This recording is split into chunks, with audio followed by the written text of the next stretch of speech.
Well, hello there and welcome to the channel, and in this video we're going to be discussing an article recently published by the Daily Express, and it's not bad one really, regarding Monty Don and 3 plants that he recommends pruning right now in February in order to get more flowers later on in the year.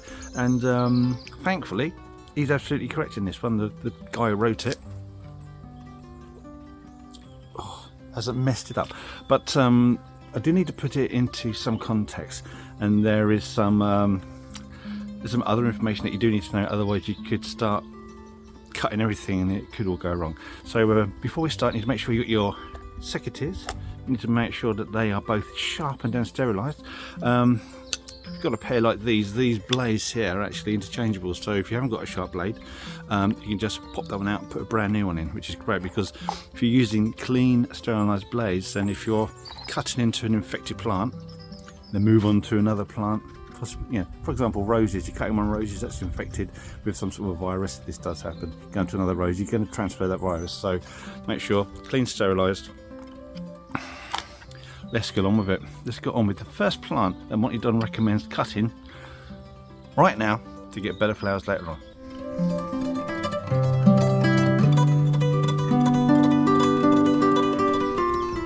Right, first one is roses, but the thing with roses is that they are placed into different categories depending on how they grow. So what we're going to do, we're going to split it into shrub roses, regular hybrid tea and floribunda roses, climbing roses and rambling roses. They are all to be treated differently. You cannot treat them all the same. Shrub roses, really at this time of year, all they usually require is like a trim to shape.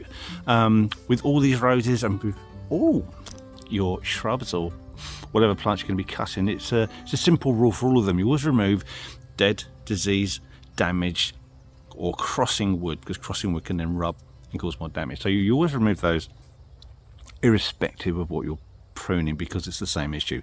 So we'll take that as read, move that out of the way. So shrub roses, light trim, plus the others, a floribunda or hybrid tea. Now, back in the day with the Victorian gardeners, they would cut to a specific time, and that is the 3rd week of the 3rd month. So you're looking to middle to the end of March, but it's not really necessary. They also go further. You know, you're cutting, you're removing, say, weak growth. You're cutting to strong growth. You're cutting to an outward-facing bud. You're going to cut at an angle. So it's technical to a certain point. And then the RHS, the Royal Horticultural Society, my favourite horticultural society, they did some trials on roses, and part of that trial was to cut through a row of roses using a what's it called? A scrub cutter, you know, like a strimmer, but with one of those metal discs on it that spin and break everything up. And all they did was just 6 inches off the ground or 9 inches off the ground, and just went straight through the top. And then they counted the amount of blooms that were produced that following season, compared it to a row of the same roses that they'd cut using the typical Victorian method. And guess what? Oh, same amount of roses. So all that fancy work on your roses turned out to be a bit of a waste of time. But you know what? Old habits die hard. So the next one is going to be climbing roses. Climbing roses are normally cut back to produce a framework from which new growth arises, and that new growth has the blooms on it. And if you haven't done it already, because usually those cuts on climbing roses are made end of the autumn, early winter, then this is your last chance to put that work in now. And the last one is the rambling roses. Rambling roses, you don't do a huge amount of work on them apart from the dead, disease, design, crossing wood that we mentioned earlier. Other than, say, a shapely trim, you would generally do your cuts immediately after flowering, because rambling roses, they flower on the previous season's wood. So any cuts you make after flowering, we can reduce your flowering for the following year. So that's roses in a nutshell. Hopefully that will help you out later. Now, if you are finding the information in this video useful, or perhaps just mildly amusing and you'd like to pass it on, then by all means press the like button. It supports this channel immensely and helps us do what we do. Don't forget, you can also click onto the subscription button. Subscription is absolutely free and you can unsubscribe at any time. It doesn't cost you anything, and if you want to be notified whenever we publish a new video, then all you need to do is click on that notification bell. Anyway, let's continue to find out what old Boyle Belt has to say.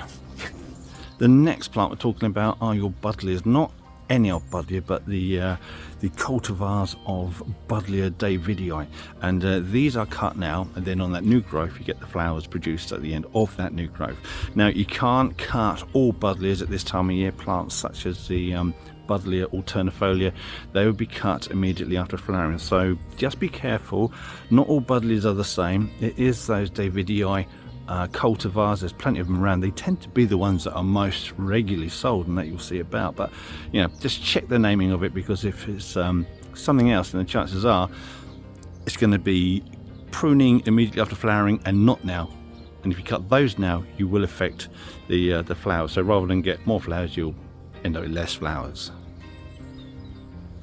Now the last lot of plants that Monty Don recommends cutting now for better flowering later on are your late flowering clematis. Now clematis are usually stuck into 1 or 3 groups, your early, mid or late flowering plants, so this only refers to the late flowering clematis. If you're not sure whether yours is flowering at the right time, then go to the RHS website and then you can check the listing. But you're talking about like a Hagley hybrid, Vitichilia, Jackmanii. There's plenty of others, but these are the ones that you would be cutting now. You'd be cutting them now because you're going to get the blooms on the new growth at the end of the summer. So that is the last of the 3 groups of plants, but there is just one more thing of plants that if you haven't already cut them now, then you've really probably got like a week or 2 before it's too late to cut them. So we'll just do those ones next. All right, so the last chance to get some timely pruning done now, it's going to be for your apple trees, it's going to be for your pear trees, but time is starting to run out. It's going to be for any kind of remedial work on hedging that's got a bit unruly, out of shape, bit of a mess. It's a great time to cut now in the winter because come the spring you tend to get invigorated growth coming through, which shortly after you can re-trim, especially with hedges back into the shape. You can also do some rejuvenating work on some sort of large shrubs that again have gotten out of shape, gotten too big, but just check the varieties, just make sure you can do it, because some of these they won't like it.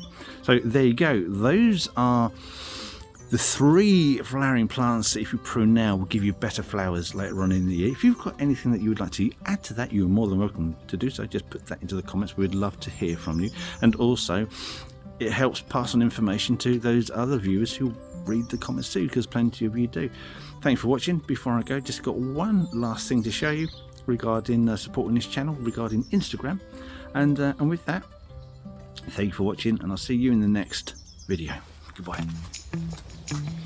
Right, now just before you go, if you want to see more content, more behind the scenes stuff, and images that I've taken of some weird freaky plants over the years, then you're in luck, because we've created an Instagram page. So you can find the link in our description, you can find the link on our main page, and if I'm clever enough I might be able to get a link somewhere up there.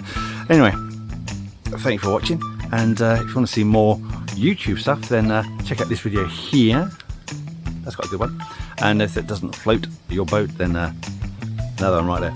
And enjoy these while I've still got the strength, imagination and aptitude to make them. Thank you for watching. Goodbye.